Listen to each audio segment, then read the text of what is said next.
ഒരു വാർത്താ മാധ്യമം എന്ന നിലയിൽ നിങ്ങൾ ശ്രദ്ധയിൽപ്പെടുത്തുന്ന കാര്യങ്ങളിൽ ഉത്തരവാദിത്വത്തോടുകൂടിയുള്ള ഇടപെടൽ ഉണ്ടാകും എന്ന ഉറപ്പോടുകൂടി പുതിയൊരു അധ്യായത്തിലേക്ക് നമ്മൾ കടക്കുകയാണ്. നിങ്ങൾക്കും തത്സമയം ഈ പരിപാടിയുടെ ഭാഗമാകാനുള്ള, പ്രതികരിക്കാനുള്ള അവസരമുണ്ട്. അതിനുള്ള ടെലിഫോൺ നമ്പർ വഴിയെ പറയാം. എല്ലാ പ്രേക്ഷകർക്കും ഒരിക്കൽ കൂടി സ്വാഗതം. പൊതുജനം കഴുതിയല്ല സാർ.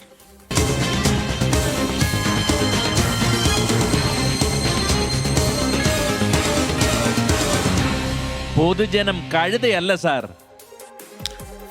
നിങ്ങൾക്ക് ഈ പരിപാടിയിലേക്ക് വിളിക്കാം. അതിനുള്ള നമ്പർ ഇതാണ്: 048428300510. നിങ്ങളുടെ കൈവശം വാർത്തകളുണ്ടെങ്കിൽ അത് ജനങ്ങളുടെ മുമ്പിലേക്ക്, അധികൃതരുടെ ശ്രദ്ധയിലേക്ക് അത് വരണം എന്ന് നിങ്ങൾ ആഗ്രഹിക്കുന്നുണ്ടെങ്കിൽ നിങ്ങൾക്ക് ആ വാർത്ത ഞങ്ങളെ എഴുതി അറിയിക്കാം.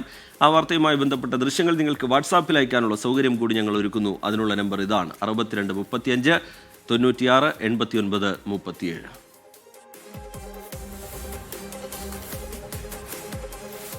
റിപ്പോർട്ടുകളിലേക്ക് കടക്കാനുള്ള സമയം. കഴിഞ്ഞ ദിവസം രാത്രിയാണ് എറണാകുളം കോതമംഗലം അടിവാട് സെവൻസ് ഫുട്ബോൾ ടൂർണമെന്റിനിടെ ഗാലറി തകർന്നു വീണ് അപകടമുണ്ടായത്. ഫൈനലായതുകൊണ്ട് പതിവിലും കൂടുതൽ ആളുകൾ മത്സരം കാണാനെത്തിയിരുന്നു. നിരവധി പേർക്ക് അപകടത്തിൽ പരിക്കേറ്റു. 2 പേർ ഇപ്പോഴും ചികിത്സയിൽ തുടരുകയാണ്. സുരക്ഷാ ക്രമീകരണങ്ങളിൽ വീഴ്ച സംഭവിച്ചു എന്നാണ് കണ്ടെത്തൽ. ടൂർണമെന്റിന് അനുമതി വാങ്ങിയിരുന്നില്ല എന്ന് പഞ്ചായത്ത് വ്യക്തമാക്കുന്നുണ്ട്, പോലീസ് വ്യക്തമാക്കുന്നുണ്ട്. അപകടത്തിൽ സംഘാടക സമിതിക്കെതിരെ കേസെടുക്കുന്ന നടപടിയിലേക്ക് പോലീസ് കടന്നിട്ടുണ്ട്. അപ്പോഴും ഈ സംഘാടകർ പറയുന്നത് ഇതിനുള്ള അനുമതി വാങ്ങിയിരുന്നു എന്നാണ്. എന്താണ് ഇതിന്റെ യാഥാർത്ഥ്യം? ഒരു റിപ്പോർട്ട് കാണാം ആദ്യം.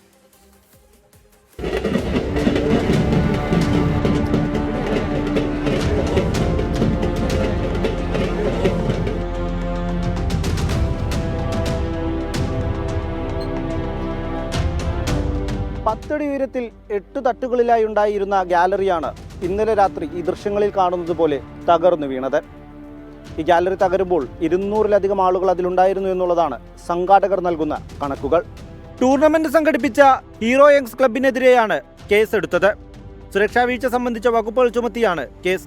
അപകടം നടന്ന സ്ഥലത്ത് പോലീസും ഫയർ ആൻഡ് സേഫ്റ്റി ഡിപ്പാർട്ട്മെന്റും പരിശോധന നടത്തി. 15 ദിവസം നീണ്ടുനിന്ന ടൂർണമെന്റിന് അനുമതി വാങ്ങിയിരുന്നില്ലെന്നാണ് പഞ്ചായത്ത് വ്യക്തമാക്കുന്നത്. ടിക്കറ്റ് അടിസ്ഥാനത്തിലാണ് ടൂർണമെന്റിൽ ആളുകളെ പ്രവേശിപ്പിച്ചതെന്നും ആരോപണമുണ്ട്. സംഘാടകർക്ക് സംഭവിച്ച വീഴ്ച സംബന്ധിച്ച് പഞ്ചായത്ത് പോലീസിന് റിപ്പോർട്ട് നൽകും. അതേസമയം അനുമതികൾ വാങ്ങിയ ശേഷമാണ് ടൂർണമെന്റ് സംഘടിപ്പിച്ചതെന്ന് ക്ലബ് അധികൃതർ പറഞ്ഞു. നമുക്ക് അനുമതി എല്ലാത്തിനുണ്ട്. എല്ലാ ക്രമീകരണങ്ങളും പൂർത്തീകരിച്ചായിരുന്നു. അതുപോലെ നമ്മൾ ആംബുലൻസ് സൗകര്യം എല്ലാം ഏർപ്പാട് ചെയ്തിട്ടാണ് ഇവിടെ മത്സരം സംഘടിപ്പിച്ചത്. അതാണ് വിത്തിൻ സെക്കൻഡ് നമുക്ക് ഇവിടുന്ന് ആളുകളെ, പരിക്കേറ്റ ആളുകളെ എത്ര ഏതാണ്ട് 35ഓളം ആളുകളെ നമ്മൾ അപ്പോൾ തന്നെ ആ ഗാലറിയിൽ ഇരുന്ന ആളുകളെ ഹോസ്പിറ്റലിൽ ആക്കാൻ സാധിച്ചതുകൊണ്ടാണ്.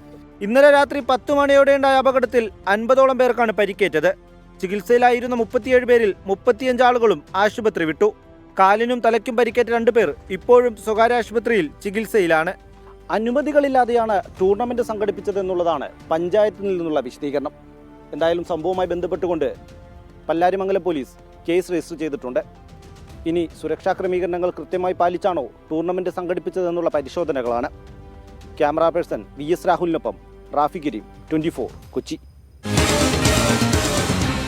പൊതുജനം കഴുതയല്ല സാർ. മുതലപ്പുഴയിലെ പ്രശ്നം, അവിടെയുള്ള പ്രതിസന്ധി, അവിടെയുള്ള മത്സ്യത്തൊഴിലാളികളുടെ പ്രതിഷേധം, ഇതൊക്കെ കഴിഞ്ഞ കുറേ ദിവസങ്ങളായി നമ്മൾ കാണുകയാണ്. ഒടുവിൽ മുതലപ്പുഴയിൽ പൊഴിമുറിക്കാൻ സമ്മതിച്ചിരിക്കുന്നു സമരസമിതി. ഡ്രഡ്ജർ കമ്പനിയുമായി നടത്തിയ ചർച്ചയിലാണ് തീരുമാനം.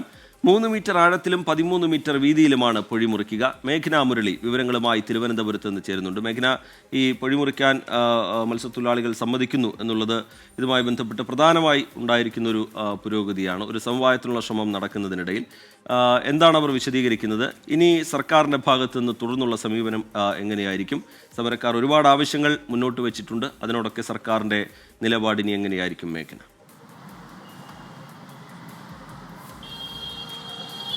റിജിത്ത്, കഴിഞ്ഞ ദിവസങ്ങളിലൊക്കെ നമ്മൾ കണ്ടതാണ് ഈ പൊഴി മുറിക്കാൻ കഴിയില്ല, അല്ലെങ്കിൽ പൂർണ്ണമായും മണൽ നീക്കം ചെയ്യാതെ പൊഴി മുറിക്കാൻ അനുവദിക്കില്ല എന്നുള്ളത് തന്നെയായിരുന്നു സംയുക്ത സമരസമിതിയുടെ നിലപാട്. അത് കഴിഞ്ഞ ദിവസം സർക്കാർ പ്രതിനിധികൾ പൊഴി മുറിക്കാനായി എത്തുകയും പക്ഷേ അതിന് സമ്മതിക്കാതെ, ഈ പ്രതിഷേധം കാരണം സമ്മതിക്കാതെ തിരിച്ച് പോവുകയും ചെയ്ത ഒരു കാഴ്ചയും നമ്മൾ കണ്ടതാണ്. അതിൽ പ്രധാനമായും സമരക്കാരുടെ ആവശ്യം എന്ന് പറയുന്നത് കൂടുതൽ ഡ്രഡ്ജറുകൾ എത്തിക്കുക, കൂടുതൽ കപ്പാസിറ്റിയുള്ള ഡ്രഡ്ജറുകൾ എത്തിക്കുക, ഈ മണൽ പൂർണ്ണമായും നീക്കം ചെയ്തതിന് ശേഷം മാത്രം പൊഴി മുറിക്കുക എന്നുള്ളത് തന്നെയായിരുന്നു. അതിൽ ഈ കഴിഞ്ഞ മണിക്കൂർ മണിക്കൂറുകൾ വരെ ഇത്തരത്തിലൊരു നിലപാടിൽ ഉറച്ചു നിൽക്കുകയും ചെയ്യുകയായിരുന്നു. അതിനിടയിലാണ് ഇന്ന് കണ്ണൂരിൽ നിന്ന് ഡ്രഡ്ജർ എത്തിക്കുന്ന സ്വകാര്യ ഈ ഡ്രഡ്ജർ കമ്പനിയുമായി സമരസമിതി ഒരു ചർച്ച നടത്തുന്നത്. ഈ ചർച്ചയും നിർണായകമായിരുന്നു. കൂടാതെ സർക്കാരും അത്തരത്തിൽ ഒരു യുദ്ധത്തിനില്ല, അല്ലെങ്കിൽ സമരസമിതിയുമായി ഒരു ഏറ്റുമുട്ടലിനില്ല, ഒരു സമവായത്തിലൂടെ കാര്യങ്ങൾ മുന്നോട്ട് പോകണമെന്ന് തന്നെയായിരുന്നു സർക്കാരിന്റെ ഒരു തീരുമാനം. അതിൽ തന്നെയാണ് ഈ കഴിഞ്ഞ 3 ദിവസങ്ങളായി അവിടെ അത്തരത്തിൽ പൊഴി മുറിക്കുന്നതിനോ അല്ലെങ്കിൽ നിർബന്ധിച്ച് പൊഴി മുറിക്കാനുള്ള അത്തരത്തിലുള്ള ശ്രമങ്ങളൊന്നും നടക്കുകയും ചെയ്തിട്ടുണ്ടായിരുന്നില്ല.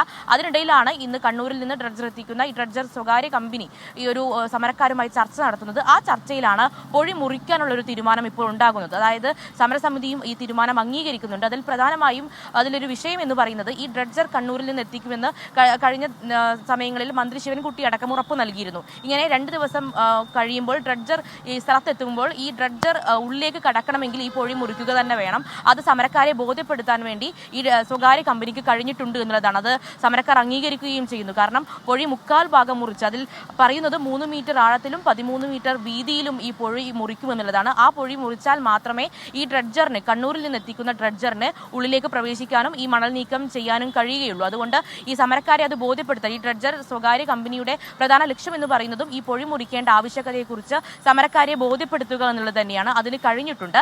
അതിനുശേഷം ഒരു സംയുക്ത സമരസമിതി ഒരു യോഗം വിളിക്കുന്നു. ഈ യോഗത്തിലാണ് പൊഴി മുറിക്കാൻ, 3/4 ഭാഗം പൊഴി മുറിക്കാനുള്ള ഒരു സമ്മതം, ഒരു അനുവാദം നൽകുന്നത്. അതിനുശേഷം അവിടെ പൊഴി മുറിച്ച് തുടങ്ങുകയും ചെയ്തിട്ടുണ്ട്. അങ്ങനെ ഇതിൽ സർക്കാരിനെ സംബന്ധിച്ചിടത്തോളം ഒരു ആശ്വാസമാകുന്നു. കാരണം കഴിഞ്ഞ ദിവസങ്ങളിൽ ഉണ്ടായിട്ടുള്ള ഒരു പ്രതിസന്ധി, അതിനൊരു ആശ്വാസം ഉണ്ടാകുന്നു. അത് സമരക്കാർ അംഗീകരിക്കുന്നതോടുകൂടി തന്നെ ഈ വരും ദിവസങ്ങളിൽ ഈ പൊഴി മുറിച്ച് അവിടെ ഈ സമീപ പ്രദേശങ്ങളിലെ വെള്ളം കയറുന്ന പ്രശ്നത്തിനടക്കം പരിഹാരം ഉണ്ടാക്കാൻ കഴിയും. അതോടൊപ്പം ഈ കൂടുതൽ ഡ്രഡ്ജറുകൾ, വലിയ ഡ്രഡ്ജറുകൾ കടൽ മാർഗവും കരമാർഗവും മുതലപ്പുഴയിലേക്ക് എത്തുന്നുണ്ട്. ഇങ്ങനെ ഒരു പ്രശ്നത്തിനുള്ള ഒരു പരിഹാരം ഉണ്ടാക്കാൻ കഴിയുമെന്നുള്ളതാണ്. പക്ഷേ മറ്റൊരു പ്രധാനപ്പെട്ട കാര്യം എന്ന് പറയുന്നത്, ഇപ്പോഴും സമരസമിതി പറയുന്ന ഒരു കാര്യം എന്ന് പറയുന്നത് സമരം തുടരും. അവിടെ 12 ദിവസമായി അവരുടെ ഉപജീവന മാർഗം നിലച്ചു. അവർക്ക് വലിയ വലിയ ബോട്ടുകൾ കടലിലേക്ക് ഇറക്കാൻ കഴിയുന്നില്ല. അതുകൊണ്ട് സമരം തുടരും. അത് പൂർണ്ണമായും മണൽ നീക്കം ചെയ്യാതെ സമരം അവസാനിപ്പിക്കില്ല. അവർക്ക് ഇപ്പോൾ ഈ പൊഴി മുറിച്ചാലും ഇവർക്ക് കടലിൽ പോയി മത്സ്യബന്ധനം നടത്താൻ കഴിയണമെന്നില്ല.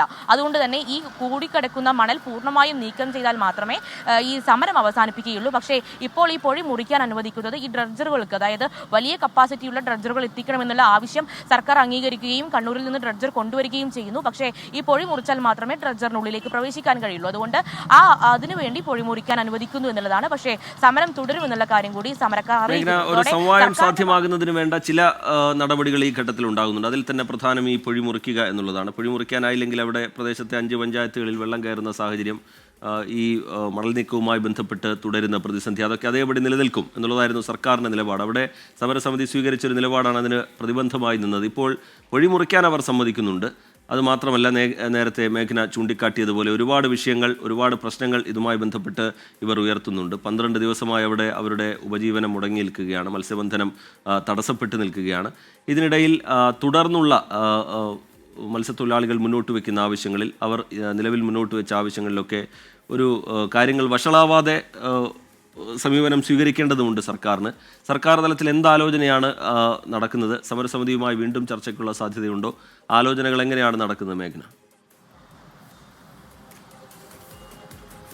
തീർച്ചയായും രജിത്ത്, ഇതിൽ പ്രധാനമായും ഈ സമരസമിതിയുടെ ആവശ്യം എന്ന് പറയുന്നത് ഈ മണൽ കൂനകൾ പൂർണ്ണമായും മാറ്റണം. അതായത് ഈ മണൽ കൂനകൾ മാറ്റാതെ പൊഴി മുറിച്ച് ലാസ്റ്റ് ഒരു ഈ നമ്മൾ പലതവണയും കാണുന്നത് പോലെ ഒരു താൽക്കാലിക പരിഹാരം ഉണ്ടാക്കുന്നു. അതിനുശേഷം പ്രതിനിധികൾ തിരിച്ചു പോകുന്നു. പിന്നീട് ഇങ്ങോട്ട് തിരിഞ്ഞു നോക്കില്ല എന്നുള്ളത് തന്നെയാണ് പ്രധാനമായും സമരസമിതി ഉന്നയിച്ച ഒരു ആരോപണം എന്ന് പറയുന്നത്. അതുപോലെ തന്നെ കൂടുതൽ ഡ്രഡ്ജറുകൾ എത്തിക്കുക, കൂടുതൽ കപ്പാസിറ്റിയുള്ള ഡ്രഡ്ജറുകൾ എത്തിക്കുക, അതുപോലെ ഈ ഒരു ശാശ്വത പരിഹാരം, അവർക്ക് ഈ കാലാകാലങ്ങളെ അവർ ഈ പറയുന്ന വിഷയമാണ്. അതിൽ സർക്കാരും സർക്കാർ പ്രതിനിധികളും ഒരു താൽക്കാലിക പരിഹാരം മാത്രം ഉണ്ടാക്കി തിരിച്ചു പോകുന്ന ഒരു കാഴ്ച എപ്പോഴും അവർക്ക് പരിചിതമുള്ളതുമാണ്. അതുകൊണ്ട് തന്നെ അതിനൊരു ശാശ്വത പരിഹാരം ഉണ്ടാക്കുക എന്ന് തന്നെയാണ് ഇവർ സർക്കാരിനോട് മുന്നോട്ട് വെച്ച ആവശ്യം. ഇനി ഈ സർക്കാരിന്റെ ഭാഗത്തു നിന്നുള്ള ഒരു നടപടി എന്ന് പറയുന്നത് കൂടുതൽ ചർച്ചകൾ, അതായത് ഇവർക്ക് ആവശ്യം എന്ന് പറയുന്നത് ഈ മണൽക്കൂനകൾ മാറ്റി ഇവർക്കൊരു വഴി, ആ പൊഴി അടയ്ക്കാതെ നോക്കണമെന്നുള്ളതാണ്. അവർക്ക് മത്സ്യബന്ധനത്തിന് കപ്പലുകളും ബോട്ടും ഒക്കെ ഇറക്കണമെന്നുള്ളതാണ്.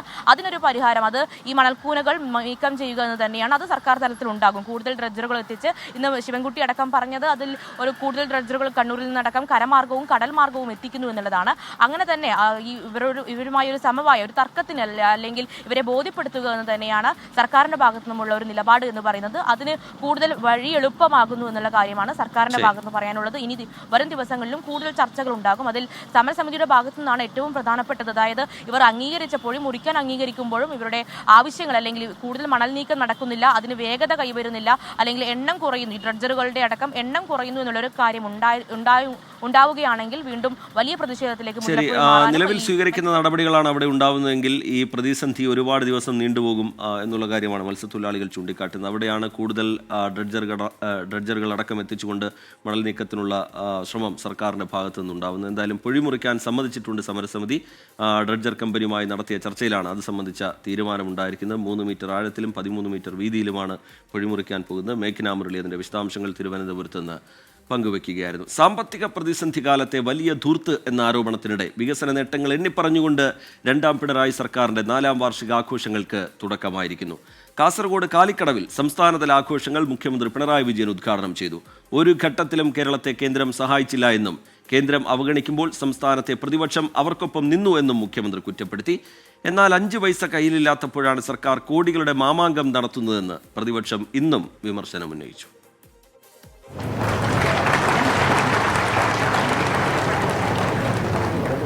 എല്ലാ പദ്ധതികളും നടപ്പാക്കി വാർഷികാഘോഷമെന്ന് പറഞ്ഞാണ് പ്രതിപക്ഷ വിമർശനങ്ങൾക്കുള്ള സർക്കാരിന്റെ പ്രതിരോധം. ആഘോഷങ്ങളുടെ സംസ്ഥാനതല ഉദ്ഘാടനം നിർവഹിച്ച മുഖ്യമന്ത്രി സർക്കാരിന്റെ 9 വർഷത്തെ വികസന ക്ഷേമ പ്രവർത്തനങ്ങൾ ചൂണ്ടിക്കാണിക്കുന്ന എന്റെ കേരളം പ്രദർശന വിപണനമേള സന്ദർശിച്ചു.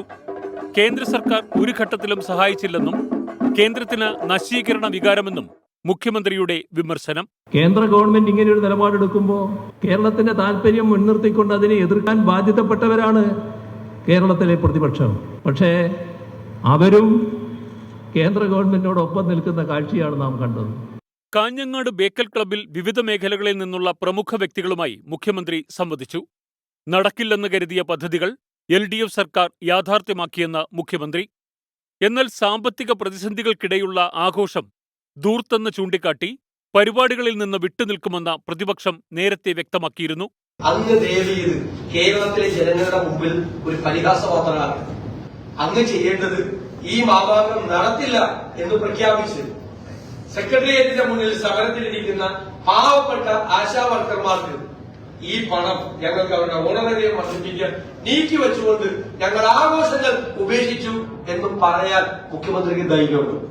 കടം കയറി മുടിഞ്ഞ തറവാടിന്റെ കാരണവരാണ് പിണറായി വിജയൻ എന്ന UDF കൺവീനർ MM ഹസനും മാമാങ്കത്തിന് UDF കൂട്ടുനിൽക്കില്ല എന്ന് K മുരളീധരനും പ്രതികരിച്ചു.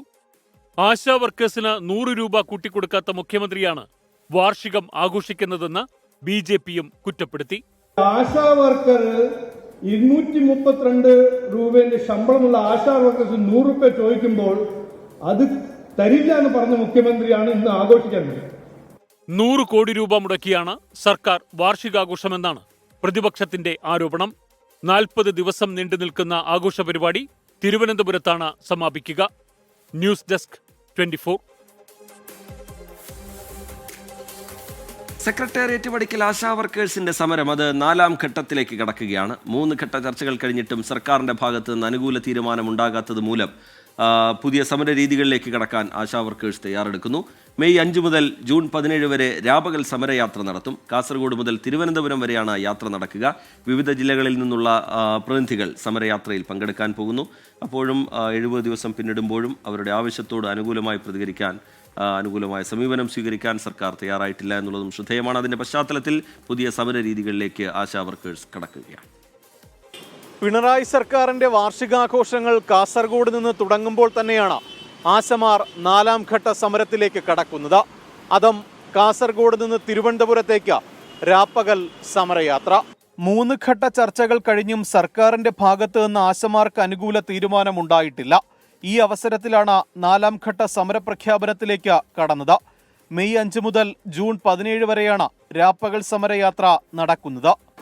ഇനി ഞങ്ങൾ ഈ മെയ് മാസം 5-ാം തീയതി മുതൽ ജൂൺ 17-ാം തീയതി വരെ ഞങ്ങൾ കാസർഗോഡ് തൊട്ട് തിരുവനന്തപുരം വരെ ഈ ഗവൺമെൻറ് 4ാം വാർഷിക ഗവൺമെൻറ്റിൻ്റെ 4ാം വർഷ ആഘോഷം നടത്തുന്ന സമയത്ത് ഞങ്ങളും ഞങ്ങളുടെ നിരാഹാര സമരം അതേപോലെ തന്നെ ഞങ്ങളുടെ രാപ്പകൽ സമരം സഞ്ചരിക്കുന്ന ഒരു സമരമായി മാറ്റാനാണ് നേതൃത്വം തീരുമാനിച്ചിട്ടുള്ളത്. അതുതന്നെയാണ്, അതായത് ഇത്രയും നിസ്സാരമായ ഒരു തുക അനുവദിക്കാൻ പോലും കഴിവില്ലാത്ത സർക്കാർ ആശമാരെ മനഃപൂർവ്വം തൊഴിലാളികളെ വഞ്ചിക്കുകയാണ്.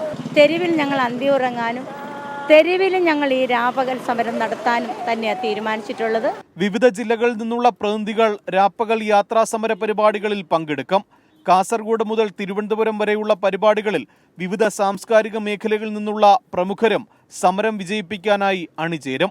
45 ദിവസം പിന്നിട്ട് സെക്രട്ടേറിയറ്റിന് മുന്നിലെത്തുന്ന രാപ്പകൽ സമരയാത്രയിൽ കേരളത്തിലെ എല്ലാ ആശമാരും ഒരുമിച്ച് അണിചേരും. സെക്രട്ടേറിയറ്റിന് മുന്നിൽ ആശമാരുടെ സമരം 71 ദിവസവും നിരാഹാര സമരം 33 ദിവസവും പിന്നിടുമ്പോഴും സർക്കാരിന് അനക്കമില്ല. ഈ സാഹചര്യത്തിലാണ് സർക്കാരിനെ കൂടുതൽ സമ്മർദ്ദത്തിലാക്കാൻ ആശമാർ സമരം കൂടുതൽ ശക്തമാക്കുന്നത്. MG പ്രതീഷ്, 24, തിരുവനന്തപുരം. പൊതുജനം കഴുതയല്ല സാർ. തിരുവനന്തപുരത്ത് IB ഉദ്യോഗസ്ഥ ട്രെയിനിന് മുന്നിൽ ചാടി മരിച്ച സംഭവത്തിൽ സുഹൃത്തും IB ഉദ്യോഗസ്ഥനുമായ സുകാന്ത് സുരേഷിനെ പിരിച്ചുവിട്ടു എന്ന വാർത്ത പുറത്തു വരുന്നുണ്ട്. കേസിൽ പ്രതിയായതോടെയാണ് വകുപ്പ് തല അന്വേഷണം നടത്തി നടപടിയെടുത്തത്. S. ശ്രീകാന്ത് വിവരങ്ങളുമായി ചേരുന്നുണ്ട് തിരുവനന്തപുരത്ത് നിന്ന്. ശ്രീകാന്ത്, ഇതിൽ ഈ പിരിച്ചുവിടുന്ന നടപടിയിലേക്ക്, അതുമായി ബന്ധപ്പെട്ടുള്ള കാര്യങ്ങളിലേക്ക് വകുപ്പ് തല അന്വേഷണം നടക്കുന്നുണ്ടായിരുന്നു. അതിനൊടുവിൽ ഇപ്പോൾ ആ നടപടി സ്വീകരിച്ചിരിക്കുന്നു, പിരിച്ചുവിട്ടിരിക്കുന്നു. ശ്രീകാന്ത്, വിവരങ്ങൾ. നിലവിൽ ഈ കൊച്ചി വിമാനത്താവളത്തിൽ പ്രൊബേഷണറി ഓഫീസറായിരുന്നു ഈ സുകാന്ത് സുരേഷ് ഇന്റലിജൻസ് ബ്യൂറോയിൽ. അവിടെ ജോലി ചെയ്തു വരവെയാണ് ഇയാൾക്കെതിരെ ഇങ്ങനെ ഒരു ആരോപണം നിലവിലും ഇയാൾക്ക് IBക്കുള്ളിൽ നിന്ന് തന്നെ വകുപ്പ് തല അന്വേഷണം ഉണ്ടാവുകയും ചെയ്തത്. വകുപ്പ് തല അന്വേഷണത്തിനൊടുവിൽ ചെറിയ ശ്രീകാന്താണ് വിവരങ്ങൾ നൽകിക്കൊണ്ടിരിക്കുന്നത്. ചെറിയ ചില സാങ്കേതിക തടസ്സമുണ്ട്. അത് പരിഹരിച്ചതിന് ശേഷം ശ്രീകാന്തിന്റെ റിപ്പോർട്ട് പ്രേക്ഷകർക്ക് മുമ്പിലേക്ക് എത്താം. ടെലിഫോൺ ബന്ധത്തിൽ ചെറിയ ചില സാങ്കേതിക തടസ്സങ്ങൾ നിലനിൽക്കുന്നുണ്ട്. തിരുവനന്തപുരത്ത് IB ഉദ്യോഗസ്ഥ ട്രെയിനിന് മുന്നിൽ ചാടി മരിച്ച സംഭവത്തിലാണ് സുഹൃത്തും IB ഉദ്യോഗസ്ഥനുമായ ആരോപണ വിധേയൻ കൂടിയായ സുകാന്ത് സുരേഷിനെ ഇപ്പോൾ പിരിച്ചുവിട്ടിരിക്കുന്നത്. കേസിൽ പ്രതിയായതോടുകൂടിയാണ് വകുപ്പ് തല അന്വേഷണം നടത്തി നടപടിയെടുത്തത്. നമുക്കറിയാം, വലിയ ആക്ഷേപം സുകാന്ത് സുരേഷിനെതിരെ ഈ IB ഉദ്യോഗസ്ഥയുടെ കുടുംബമടക്കം ഉന്നയിച്ച പശ്ചാത്തലമുണ്ടായിരുന്നു. അതിനിടയിലാണ് ഇതിൻ്റെ വകുപ്പ് തല അന്വേഷണം നടന്നത്. അത് നടത്തിക്കൊണ്ട് നടപടിയെടുക്കുന്ന നിലയിലേക്ക് ഇപ്പോൾ കാര്യങ്ങൾ പോയിരിക്കുകയാണ്. ശ്രീകാന്ത് തയ്യാറായിട്ടുണ്ട്. ശ്രീകാന്ത്, നേരത്തെ ചെറിയ ചില സാങ്കേതിക തടസ്സങ്ങൾ ഉണ്ടായിരുന്നു, അത് പരിഹരിച്ചു. തുടരാം ശ്രീകാന്ത്. സുകാന്ത് സുരേഷിനെ പിരിച്ചുവിട്ടുകൊണ്ട് ഇന്റലിജൻസ് ബ്യൂറോ ഇപ്പോൾ അവരുടെ തീരുമാനം പ്രഖ്യാപിച്ചിരിക്കുന്നു. ഇയാൾക്കെതിരെ വകുപ്പ് തല നടപടിയാണ് ഇപ്പോൾ എടുത്തിട്ടുള്ളത്. സ്വാഭാവിക നടപടി തന്നെയാണ് എന്നാണ് ഇപ്പോൾ IB വൃത്തങ്ങൾ ചൂണ്ടിക്കാണിക്കുന്നത്. കാരണം വിശദമായ അന്വേഷണം ഈ വിഷയത്തിൽ നടത്തി ഇയാൾ കുറ്റക്കാരനെന്ന് കണ്ടെത്തി തുടർന്നാണ് പിരിച്ചുവിടൽ നടപടി എടുത്തിട്ടുള്ളത് എന്നവർ പറയുന്നു. പ്രൊബേഷണറി ഓഫീസറായിരുന്നു ഇയാൾ. അതിനാൽ തന്നെ ഇയാൾക്കെതിരെ നടപടിയെടുക്കുന്നതിൽ തടസ്സങ്ങളില്ല എന്നുള്ള കാര്യവും IB വ്യക്തമാക്കുന്നു. നേരത്തെ പോലീസും അവരുടെ അന്വേഷണ റിപ്പോർട്ട് IBക്ക് കൈമാറിയിരുന്നു. ഈ വിഷയത്തിൽ ഇയാളെ പ്രതിയാക്കിയെന്നും ഇയാൾ കുറ്റക്കാരനാണെന്നും IBക്ക് കേരള പോലീസ് റിപ്പോർട്ട് നൽകിയിരുന്നു. ഇതുകൂടി പരിഗണിച്ചാണ് ഇപ്പോൾ ഈ നടപടി സ്വീകരിച്ചിട്ടുള്ളത്. ശരി, S. ശ്രീകാന്ത് തിരുവനന്തപുരത്ത് നിന്ന് വിശദാംശങ്ങൾ നൽകുകയായിരുന്നു. ചെറിയൊരു ഇടവേളയിലേക്ക് കടക്കാനുള്ള സമയമായിരിക്കുകയാണ്. ഫ്രാൻസിസ് മാർപ്പാപ്പ കാലം ചെയ്തിരിക്കുന്നു. ഇപ്പോൾ P.S. ശ്രീധരൻപിള്ളയുടെ പ്രതികരണം. അദ്ദേഹം മാർപ്പാപ്പയെ അനുസ്മരിക്കുകയാണ്.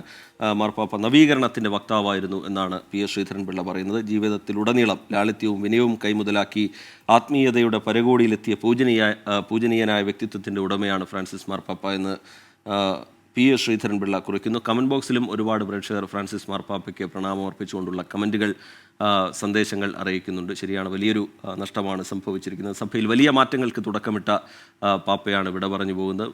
എന്നും കണ്ണീർ പൊഴിക്കുന്ന മനുഷ്യരോടൊപ്പം നിന്ന ഫ്രാൻസിസ് മാർപ്പാപ്പ വിട പറഞ്ഞു പോകുന്നത് വലിയ ദുഃഖം വിശ്വാസികൾക്ക് മാത്രമല്ല അല്ലാത്തവർക്കുമൊക്കെ ഉണ്ടാവുന്നുണ്ട്. ചെറിയൊരു ഇടവേളയിലേക്ക് നമ്മൾ പോകുന്നു. ഇടവേളയ്ക്ക് ശേഷം തിരികെ എത്തും. Short break. പൊതുജനം കഴുതയല്ല സാർ എന്ന പരിപാടിയിലേക്ക് വീണ്ടും ഇടവേള കഴിഞ്ഞ് നമ്മൾ പോകുന്നത് കൊല്ലത്തേക്കാണ്. യാത്രക്കാർ സൂക്ഷിക്കുക എന്ന് പറയേണ്ടി വരും കൊല്ലം വഴി സഞ്ചരിക്കുന്നവരോട്. അപകടം പതിയിരിക്കുന്ന റോഡുകളുണ്ട് കൊല്ലം നഗരത്തിൽ. ഒരു വശത്ത് മാത്രം റീടാർ ചെയ്തതിനാൽ ഉയർന്നും താഴ്ന്നുമാണ് റോഡിന്റെ ഘടന. കളക്ടറേറ്റ് ഭാഗത്തെയും കർബല റെയിൽവേ സ്റ്റേഷൻ റോഡുമാണ് ഇത്തരത്തിൽ മനോഹരമായി നിർമ്മിച്ചിരിക്കുന്നത്. കൊല്ലം നഗരത്തിലെ ഒരു പ്രധാനപ്പെട്ട റോഡിലാണ് ഞങ്ങളിപ്പോൾ ഉള്ളത്. ഈ റോഡിൽ എങ്ങനെയാണ് അപകടങ്ങൾ ഉണ്ടാകാതിരിക്കുന്നത്? 3 ലെയറാണ് ഈ റോഡിന് നിലവിൽ ക്രമീകരിച്ചിരിക്കുന്നത്. റീടാറിംഗ് നടന്നപ്പോൾ റോഡ് 2 ഘട്ടമായി നിൽക്കുന്നു. ഇരുചക്ര വാഹനങ്ങൾ ദിനംപ്രതി അപകടത്തിൽപ്പെടുകയാണ് ഈ സ്ഥലങ്ങളിൽ. കാണാം ഇവിടുത്തെ ആൾക്കാരുടെ ദുരിതം. ഓരോ ദിനവും റോഡുകളിൽ പൊലിയുന്ന ജീവനുകൾ നിരവധിയാണ്. ഇതിന് പരിഹാരം കാണാൻ ഓരോ ദിനവും നിരവധി മാർഗങ്ങളാണ് നാം തേടുന്നത്.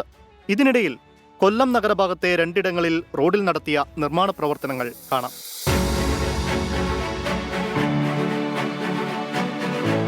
കളക്ട്രേറ്റിന് മുന്നിലൂടെ പോകുന്ന റോഡിൽ വെസ്റ്റ് പോലീസ് സ്റ്റേഷന് സമീപത്തെ വളവിലാണ് ഒരു വശം മാത്രം ഉയർന്നു നിൽക്കുന്ന തരത്തിൽ ടാർ ചെയ്തിരിക്കുന്നത്.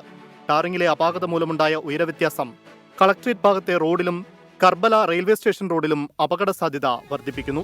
ഫാത്തിമ കോളേജിൻ്റെ അടുത്ത് പോലും 2 വീലർ ഓടിക്കാൻ പറ്റുന്ന ഒരു അവസ്ഥയാണത്. ഒരു 2 വീലർ പിടിച്ചു കഴിഞ്ഞാൽ ഇടത്തോട്ടും വലത്തോട്ടും പിടിക്കുന്നതല്ലാതെ ഭയങ്കരമായ ഡേഞ്ചറാണത്. വളവ് തിരിയുന്ന സമയം നിയന്ത്രണം തെറ്റി അപകടത്തിൽപ്പെടാനുള്ള സാധ്യതയാണ് ഈ ഭാഗത്തുള്ളത്. ഇനി കർബല റെയിൽവേ സ്റ്റേഷൻ റോഡിലും സമാനമായ അവസ്ഥയാണുള്ളത്. ഒരു വശത്ത് മാത്രം റീടാർ ചെയ്തതിനാൽ ഉയർന്നും താഴ്ന്നുമാണ് റോഡിന്റെ അവസ്ഥ. നിരപ്പായിട്ടൊന്ന് ചെയ്തായിരുന്നത് വളരെ ഉപകാരമായിരുന്നു. പക്ഷേ ഇതാരും എടുക്കുന്നില്ല. നിങ്ങളെപ്പോലുള്ള ചാനലുകാർ വന്നാലേ ഇതിന് ഒരു പരിഹാരം കാണത്തുള്ളൂ. അല്ലാതെ അധികാരിയുടെ മുമ്പിലൊന്നും ഇത് കാണത്തില്ല. നിങ്ങളൊക്കെ കാണുന്നതുകൊണ്ട് നിങ്ങളിങ്ങനെ എടുക്കുന്നു. അപ്പോൾ നിങ്ങളൊക്കെ വരുമ്പോൾ നമുക്ക് പ്രതികരിക്കാമല്ലോ. അപ്പോൾ അതൊന്ന് ശരിയാക്കി തന്നായിരുന്നു വളരെ ഉപകാരമായിരുന്നു. നാളുകളേറെ കഴിഞ്ഞിട്ടും മറുഭാഗം ടാറിട്ടുയർത്താൻ അധികൃതർ തയ്യാറാകുന്നില്ല. വീതി കുറഞ്ഞ ചക്രങ്ങളുള്ള ഇരുചക്രവാഹനങ്ങളാണ് കൂടുതലായും അപകടത്തിൽപ്പെടുന്നത്. മഴ സമയത്ത് ദുരിതം ഇരട്ടിക്കും. പെട്ടെന്ന് ബ്രേക്ക് ഇടുകയോ വാഹനത്തെ മറികടക്കാൻ ശ്രമിക്കുകയോ ചെയ്യുമ്പോൾ ഉയരവ്യത്യാസമുള്ള ഭാഗങ്ങളിൽ ഇരുചക്രവാഹന യാത്രക്കാർ വീഴുന്നത് പതിവാണെന്ന് പ്രദേശവാസികൾ പറയുന്നു. നമുക്ക് ചെറിയ ബുദ്ധിമുട്ടുണ്ട്. പിന്നെ ബൈക്കാർക്കാന്ന് തോന്നുന്നു ഏറ്റവും കൂടുതൽ ബുദ്ധിമുട്ട്. മറിയാൻ സാധ്യതയുണ്ട്. ചെറുതായിട്ട് 2 വട്ടം സ്കിഡ് ചെയ്തൊക്കെ വീഴണ്ടായിരുന്നു ബൈക്കുകാർ. പെട്ടെന്ന് ഫ്രണ്ട് വീല് കയറി ചർക്കും ഇങ്ങനെ. കാൽനട യാത്രക്കാർക്ക് റോഡിന്റെ ഈ അവസ്ഥ അപകടക്കെണിയാവുന്നുണ്ട്. റോഡ് മുറിച്ചു കടക്കുമ്പോൾ ശ്രദ്ധിച്ചില്ലെങ്കിൽ ഉയരം കൂടിയ ഭാഗത്ത് വീണ് പരിക്കേൽക്കും. എത്രയും വേഗം റോഡ് ഒരേ നിരപ്പാക്കി അപകടാവസ്ഥ ഒഴിവാക്കണമെന്നാണ് നാടിന്റെ ആവശ്യം. ദിനംപ്രതി ആയിരങ്ങൾ വിവിധ ആവശ്യങ്ങൾക്ക് എത്തുന്ന റോഡിലാണ് ഈ ദുരവസ്ഥ. ലക്ഷങ്ങളും കോടികളും മുടക്കി റീടാറിങ്ങും ടാറിങ്ങും നടത്തുമ്പോൾ അത്യാവശ്യം വാഹനങ്ങൾ റോഡിലൂടെ പോകാൻ കഴിയുമോ എന്നെങ്കിലും പരിശോധിക്കാൻ ഉദ്യോഗസ്ഥർ തയ്യാറാകണം. അല്ലെങ്കിൽ അപകടങ്ങൾ നിത്യസംഭവമായിക്കൊണ്ടിരിക്കും. കൊല്ലത്തെ ഈ റോഡിന് എന്ന് ക്ഷാമമോഷം ഉണ്ടാകുമെന്നാണ് ഇവിടുത്തെ ആളുകൾ ചോദിച്ചുകൊണ്ടിരിക്കുന്നത്. കൊല്ലത്തുനിന്ന് ക്യാമറമാൻ അരുണസാറിനൊപ്പം അരുൺ രാജ്, 24. പൊതുജനം കഴുതയല്ല സാർ. നടി വിൻസി അലോഷ്യസിന്റെ പരാതിയിൽ ഷൈൻ ടോം ചാക്കോ സൂത്രവാക്യം സിനിമയുടെ ആഭ്യന്തര പരാതി പരിഹാര കമ്മിറ്റിക്ക് മുന്നിൽ ഹാജരായി. അമ്മയ്ക്കൊപ്പമാണ് ഷൈൻ എത്തിയത്. YS അഭിനന്ദ് വിവരങ്ങളുമായി ചേരുന്നുണ്ട് കൊച്ചിയിൽ നിന്ന്. അഭിനന്ദ്, വിവരങ്ങൾ. അഭിനന്ദ്.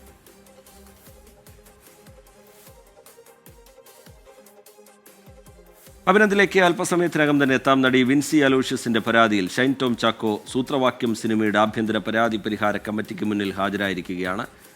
അമ്മയ്ക്കൊപ്പമാണ് ഷൈൻ എത്തിയത്. വിൻസി അലോഷ്യസും ആഭ്യന്തര പരാതി പരിഹാര കമ്മിറ്റിക്ക് മുന്നിൽ ഹാജരാകും. തൻ്റെ പരാതിയുടെ സാഹചര്യം വിശദീകരിക്കും. അതിൽ തുടർ നടപടികൾ ഏത് തരത്തിൽ സ്വീകരിക്കണം എന്നത് സംബന്ധിച്ചുള്ള ചർച്ചകൾ നടക്കുന്നതിനിടെ ഷൈൻ ഈ പരാതി പരിഹാര സമിതിക്ക് മുമ്പിൽ ഹാജരാവുകയാണ്. അഭിനന്ദ് വിവരങ്ങളുമായി ചേരുന്നുണ്ട് കൊച്ചിയിൽ നിന്ന്. അഭിനന്ദ്, വിവരങ്ങൾ. അഭിനന്ദ്.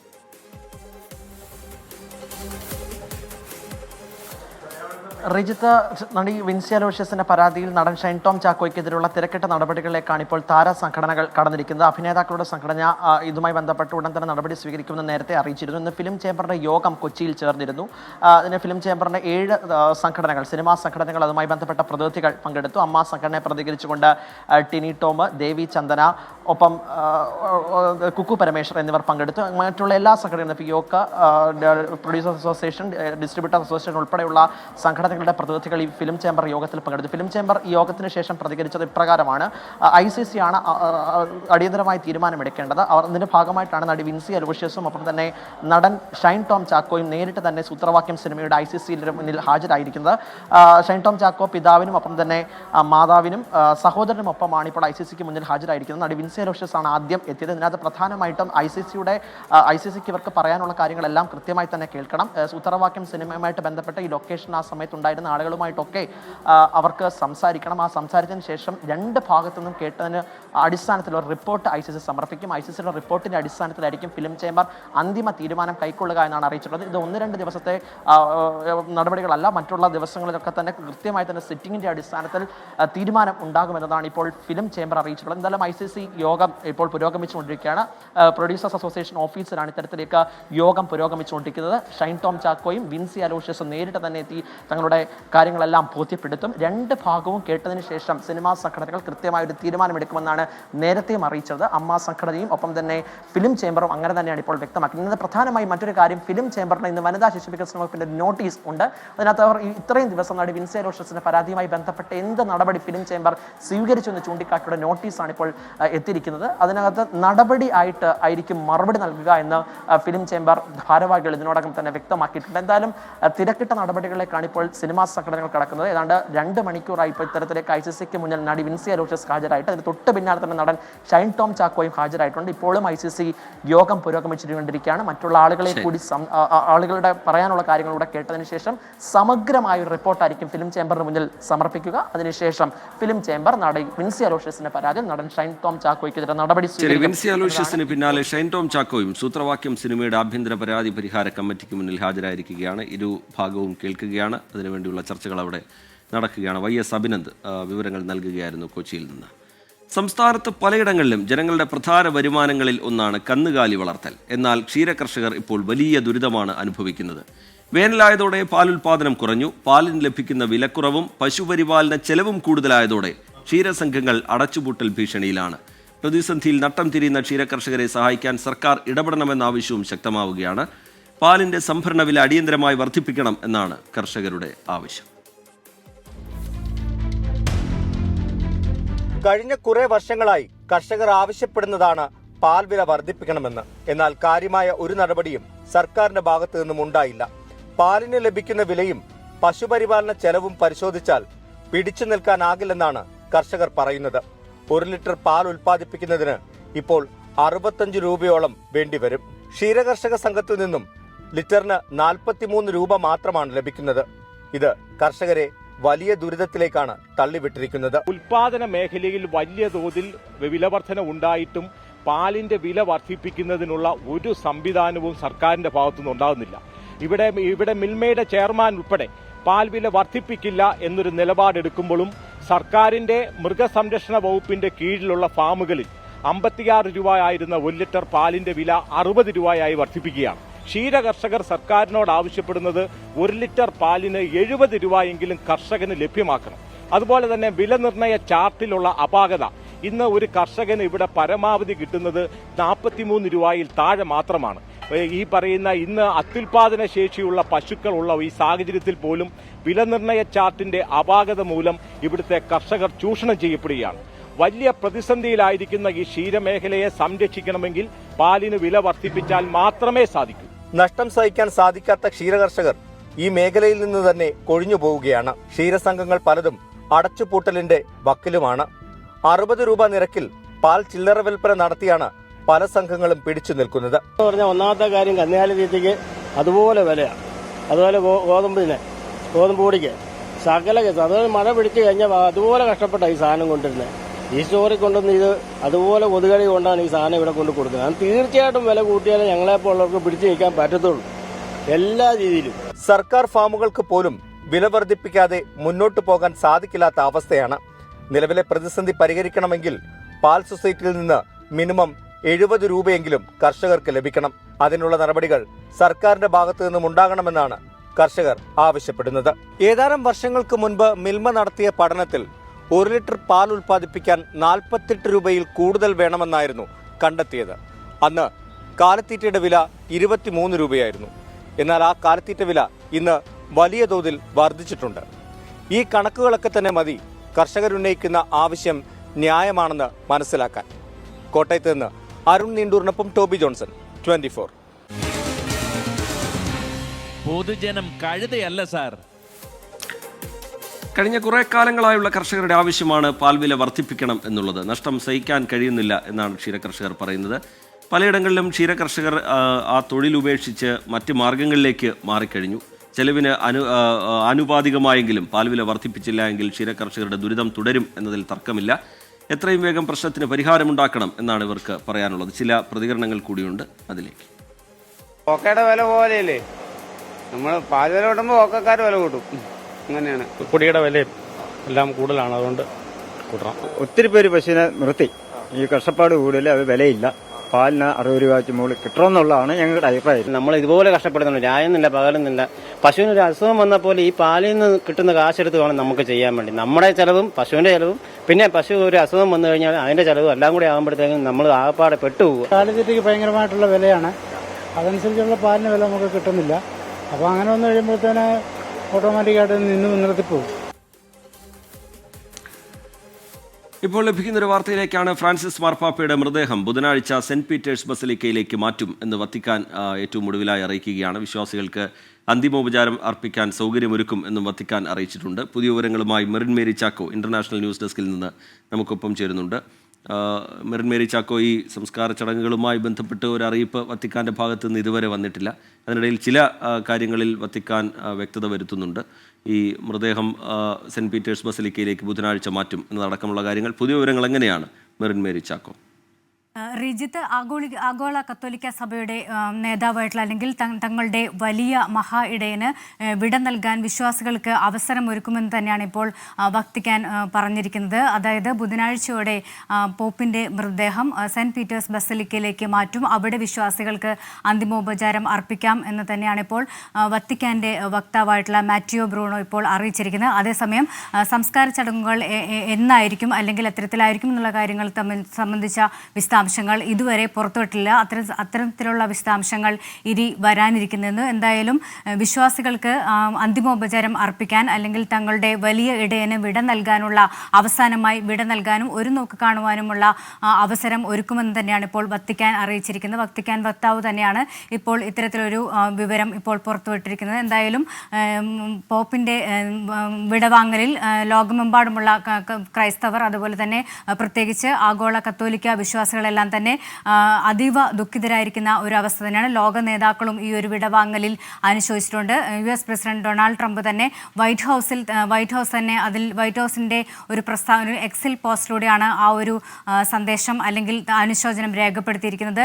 മെലാനിയ ട്രംപും US പ്രസിഡന്റ് ഡൊണാൾഡ് ട്രംപും ഒന്നിച്ച് 2017 പോപ്പിനെ സന്ദർശിച്ചപ്പോഴുള്ള ചിത്രമാണ് അദ്ദേഹം പങ്കുവച്ചിരിക്കുന്നത്. JD വാൻസ് ഇപ്പോൾ ഇന്ത്യ സന്ദർശിക്കുകയാണ്. അദ്ദേഹം ഇന്ത്യയിൽ എത്തുന്നതിന് തൊട്ട് മുമ്പ് തന്നെ പോപ്പിനെ സന്ദർശിച്ചിരുന്നു. ആ പോപ്പിനെ സന്ദർശിച്ച ശേഷമാണ് അദ്ദേഹം ഇന്ത്യയിലേക്ക് എത്തിയത്. നേരത്തെ നമുക്കറിയാം ഈസ്റ്റർ ദിനത്തിലാണ് അദ്ദേഹം അവസാനമായി സന്ദേശം നൽകിയത്. ആ സന്ദേശത്തിൽ അദ്ദേഹം പറഞ്ഞത് ഗസയിൽ സമാധാനം പുലരണം എന്ന് തന്നെയാണ്. ആ ഒരു ലോക സമാധാനത്തിന് വേണ്ടി നിലകൊണ്ടുന്ന ഒരു വലിയ ഇടയൻ തന്നെയായിരുന്നു ഫ്രാൻസിസ് മാർപ്പാപ്പ. ഇപ്പോൾ പലസ്തീൻ പ്രസിഡന്റ് പറഞ്ഞിരിക്കുന്നത്, മഹമ്മൂദ് അബ്ബാസ് പറഞ്ഞിരിക്കുന്നത്, തങ്ങളുടെ സുഹൃത്തിനെയാണ്, പലസ്തീൻകാരുടെ സുഹൃത്തിനെയാണ് നഷ്ടമായിരിക്കുന്നതെന്നാണ്. ഇസ്രായേൽ പ്രസിഡന്റ് ഐസക് ഹെർസോഗും പറഞ്ഞത് സമാധാനത്തിന് വേണ്ടി നിലകൊണ്ട ഒരു വ്യക്തിത്വമാണ്. ഇത്തരത്തിൽ ലോക നേതാക്കൾ, അതേപോലെ ഇറ്റാലിയൻ പ്രധാനമന്ത്രി ജോർജിയ മെലണി, അതേപോലെ തന്നെ ലോക നേതാക്കൾ ഒന്നടങ്കം ഫ്രാൻസിസ് മാർപ്പാപ്പയുടെ വിയോഗത്തിൽ അനുശോചനം ഇപ്പോൾ രേഖപ്പെടുത്തുന്നുണ്ട്. പുലർച്ചെ 7:35 പ്രാദേശിക സമയം 7:35 വസതിയിൽ മാർപ്പാപ്പയുടെ വിടവാങ്ങൽ സംഭവിക്കുന്നത്. ഏറെ നാളെ അദ്ദേഹം ശ്വാസകോശ അണുബാധയെ തുടർന്ന് ചികിത്സയിലായിരുന്നു. കഴിഞ്ഞ മാർച്ചിലായിരുന്നു അദ്ദേഹം ആശുപത്രിയിൽ നിന്നും ഡിസ്ചാർജ് ആയത്. അദ്ദേഹം അന്ന് റോമിലെ ജമേലിയ ആശുപത്രിയിലെ ജനാലിൽ തൻ്റെ മുറിക്കരിയിൽ ജനങ്ങളെ അഭിസംബോധന ചെയ്തിരുന്നു, വിശ്വാസികളെ അഭിസംബോധന ചെയ്തിരുന്നു. അന്ന് ഞങ്ങളുടെ പാപ്പ വേഗം സുഖം പ്രാപിക്കട്ടെ, ഞങ്ങളുടെ പാപ്പയെ ഞങ്ങൾ അധികം സ്നേഹിക്കുന്നു എന്ന് പറഞ്ഞുള്ള ആശംസാ കാർഡുകളുമേന്തി ബലൂണുകളും അതേപോലെ തന്നെ വെള്ള നിറത്തിലും മഞ്ഞ നിറത്തിലുമുള്ള ബലൂണുകൾ എല്ലാം പിടിച്ചുകൊണ്ടാണ് അന്ന് വിശ്വാസികൾ ആ ജമേലിയ ആശുപത്രിക്ക് മുമ്പിൽ തടിച്ചുകൂടിയത്. ഫ്രാൻസിസ് മാർപ്പാപ്പ എപ്പോഴും വിളിക്കുന്നത് pope with a contagious smile, അതായത് ചിരിക്കുന്ന ഒരു മുഖം, എപ്പോഴും പ്രസന്നവദനായി ചിരിച്ചുകൊണ്ട് കാണപ്പെടുന്ന ഒരു ഫ്രാൻസിസ് മാർപ്പാപ്പയാണ്. അതേപോലെ തന്നെ വളരെ പുഞ്ചിരിയോടുകൂടെ എല്ലാ സമയം പുഞ്ചിരിച്ച് കാണപ്പെടുന്ന ഒരു ഫ്രാൻസിസ് മാർപ്പാപ്പ. അതേസമയം നിലപാടുകളിൽ കാർക്കശ്യം അല്ലെങ്കിൽ നിലപാടുകൾ തുറന്നു പറയാൻ ഒരിക്കൽ പോലും മടിച്ചില്ല എന്നതാണ് ഏറ്റവും ശ്രദ്ധേയമായിട്ടുള്ളത്. കാരണം ആധുനിക ലോകം കണ്ട യുദ്ധമാണ് ഇപ്പോൾ ഇസ്രായേൽ ഗസ യുദ്ധം, അതേപോലെ തന്നെ യുക്രൈൻ യുദ്ധം. ഇതിലെല്ലാം തന്നെ വ്യക്തമായ ഒരു നിലപാടെടുത്ത ഫ്രാൻസിസ് മാർപ്പാപ്പ നിലപാടെടുത്തെന്ന് ലോകം കണ്ടതാണ്. അദ്ദേഹം അന്ന് ഒരു സന്ദേശത്തിൽ അദ്ദേഹം പറഞ്ഞത് പരസ്പരം ക്ഷമിക്കണമെന്ന് തന്നെയാണ് അദ്ദേഹം ഒരിക്കൽ അദ്ദേഹം പറഞ്ഞത്. അദ്ദേഹത്തിൻ്റെ അവസാന സന്ദേശങ്ങൾ പ്രധാനമായത് അത് തന്നെയായിരുന്നു. അതേപോലെ സമാധാനത്തിന് വേണ്ടി നിലകൊള്ളുമ്പോഴും നിലപാടുകളിൽ കാർക്കശ്യം പുലർത്തിയ നിലപാടുകളുടെ പാപ്പ എന്ന് തന്നെയാണ് ഫ്രാൻസിസ് മാർപ്പാപ്പ അറിയപ്പെട്ടത്. അത് ഏറ്റവും ജനപ്രീതിയുള്ള ജനസമ്പന്നനായിട്ടുള്ള പോപ്പായിരുന്നു ഫ്രാൻസിസ് മാർപ്പാപ്പ. അദ്ദേഹത്തിൻ്റെ വിടവാങ്ങലിൽ അന്ന് അദ്ദേഹം റോമിലെ ജമേലി ആശുപത്രിയിൽ കഴിഞ്ഞപ്പോൾ അദ്ദേഹത്തിൻ്റെ മുറിക്ക് സമീപം ഒരു മഴവില്ല് വിരിഞ്ഞിരുന്നു. ആ മഴവില്ല് വിരിഞ്ഞപ്പോൾ വിശ്വാസികൾ അദ്ദേഹത്തോട് ഞങ്ങളുടെ പാപ്പ സുഖം പ്രാപിച്ചു വരും, ഞങ്ങളുടെ പാപ്പ പ്രതീക്ഷയുടെ മഴവില്ലാണ് പാപ്പയുടെ പുറത്ത്, പാപ്പ താമസിക്കുന്ന മുറിയുടെ പുറത്ത് വിരിഞ്ഞതെന്ന് തന്നെയാണ് അന്ന് വിശ്വാസികൾ ഒന്നടങ്കം ആർത്ത് വിളിച്ചത്. സെൻറ്റ് പീറ്റേഴ്സ് ബസിലിക്കയിൽ അതുപോലെ തന്നെ ഒരുപാട് പേരാണ് ഇപ്പോൾ പാപ്പയ്ക്ക് അനുശോചനം അല്ലെങ്കിൽ ആ ഒരു വിടവാങ്ങൽ അറിഞ്ഞുകൊണ്ട് തന്നെ ജനങ്ങൾ തടിച്ചുകൂടുന്ന ഒരു കാഴ്ച തന്നെയാണ് ഇപ്പോൾ കാണാൻ സാധിക്കുന്നത്. എന്തായാലും തങ്ങളുടെ വലിയ ഇടയന് വിട നൽകാനുള്ള ഒരു വേദനയോട് വിട നൽകാനുള്ള ഒരു ഒരുക്കത്തിലാണ് വിശ്വാസികളും. അതുപോലെ തന്നെ കാരുണ്യത്തിന്റെയും ഒക്കെ പ്രതീകമായാണ് മാർപ്പാപ്പയെ നമ്മൾ നോക്കിക്കണ്ടത്. മാറ്റങ്ങളുടെ പാപ്പ, പരിഷ്കരണത്തിന്റെ പാപ്പ എന്നൊക്കെ അദ്ദേഹത്തെ നമ്മൾ വിശേഷിപ്പിക്കാറുണ്ട്. മനുഷ്യ സ്നേഹത്തെക്കുറിച്ചും കാരുണ്യത്തെക്കുറിച്ചും നിരന്തരം ശബ്ദിച്ചുകൊണ്ടിരുന്ന, നിരന്തരം പറഞ്ഞുകൊണ്ടിരുന്ന, സമാധാനത്തിന് വേണ്ടി നിരന്തരം ആഹ്വാനങ്ങൾ ചെയ്തിരുന്ന, വലിയ മാറ്റങ്ങൾക്ക് സഭയ്ക്കകത്ത് തുടക്കമിട്ട പാപ്പയാണ് വിട പറഞ്ഞു പോകുന്നത്. സുവർഗാനുരാഗികളെ ദൈവത്തിൻ്റെ മക്കളെന്ന് വിശേഷിപ്പിച്ച മനുഷ്യസ്നേഹിയാണ്. സഭയ്ക്കകത്ത് സഭയുടെ ഭരണകാര്യങ്ങളിൽ കാലോചിതമായ പരിഷ്കാരങ്ങൾ കൊണ്ടുവന്ന പാപ്പ. ലോകം മുഴുവൻ അദ്ദേഹത്തെ ഓർക്കുകയാണ്. അദ്ദേഹത്തിൻ്റെ വിയോഗത്തിൽ വലിയ നഷ്ടം രേഖപ്പെടുത്തുകയാണ്. മെറിൻ മേരി ചാക്കോ വിശദാംശങ്ങൾ നൽകുകയായിരുന്നു ഇന്റർനാഷണൽ ന്യൂസ് ഡെസ്കിൽ നിന്ന്. ചെറിയൊരു ഇടവേളയിലേക്ക് നമ്മൾ പോകുന്നു. ഇടവേളയ്ക്ക് ശേഷം തിരികെ എത്തും. Short break. ഇടവേള കഴിഞ്ഞ് തിരികെ എത്തുമ്പോൾ ഏറ്റവും ഒടുവിലായി പുറത്തു വരുന്ന വിവരങ്ങൾ കൂടി പ്രേക്ഷകരെ അറിയിക്കാം. അത് ഒന്ന് കായിക വിശേഷമാണ്. IPL-ൽ കൊൽക്കത്തയ്ക്കെതിരെ ഗുജറാത്ത് ടൈറ്റൻസ് ആദ്യം ബാറ്റ് ചെയ്യും. ടോസ് നേടിയ കൊൽക്കത്ത നൈറ്റ് റൈഡേഴ്സ് ബൗളിംഗ് തിരഞ്ഞെടുത്തിരിക്കുന്നു എന്നുള്ളതാണ്. അത് കായിക ലോകത്ത് നിന്ന് വരുന്ന അപ്ഡേറ്റ് ആണ്. മറ്റൊന്ന് ഡൽഹിയിൽ നിന്ന് പുറത്തു വരുന്ന വിവരമാണ്. American vice president JD Vance 4 ദിവസത്തെ സന്ദർശനത്തിനായി ഇന്ത്യയിലേക്ക് എത്തിയിട്ടുണ്ട്. അദ്ദേഹം ഇപ്പോൾ പ്രധാനമന്ത്രിയുടെ വസതിയിലെത്തിയിരിക്കുന്നു. നിർണായക കൂടിക്കാഴ്ച നടക്കാൻ പോകുന്നു. തീരുവ യുദ്ധത്തിൻ്റെ അടക്കം പശ്ചാത്തലത്തിൽ ആ കൂടിക്കാഴ്ച എത്രത്തോളം പ്രധാനമാണ് എന്നുള്ളത് പ്രേക്ഷകർക്കറിയാം. പ്രധാനമന്ത്രി ഒരു അത്താഴ വിരുന്ന് JD വാൻസിന് ഒരുക്കുന്നുണ്ട്. അതും അല്പസമയത്തിനകം നടക്കും. കൂടിക്കാഴ്ചയ്ക്ക് ശേഷമായിരിക്കും അത് നടക്കുക എന്നാണ് മനസ്സിലാക്കുന്നത്. ഇനി സ്വർണ്ണവില പരിശോധിക്കാം. നോക്കാം ഗോൾഡ് റേറ്റ്. ഇന്നത്തെ സ്വർണ്ണനിരക്ക് സമർപ്പിക്കുന്നത് സ്പർശ ഗോൾഡ് ആൻഡ് ഡയമണ്ട്സ്. ഡിജിറ്റലാകൂ ഇനി സ്പർശയോടൊപ്പം.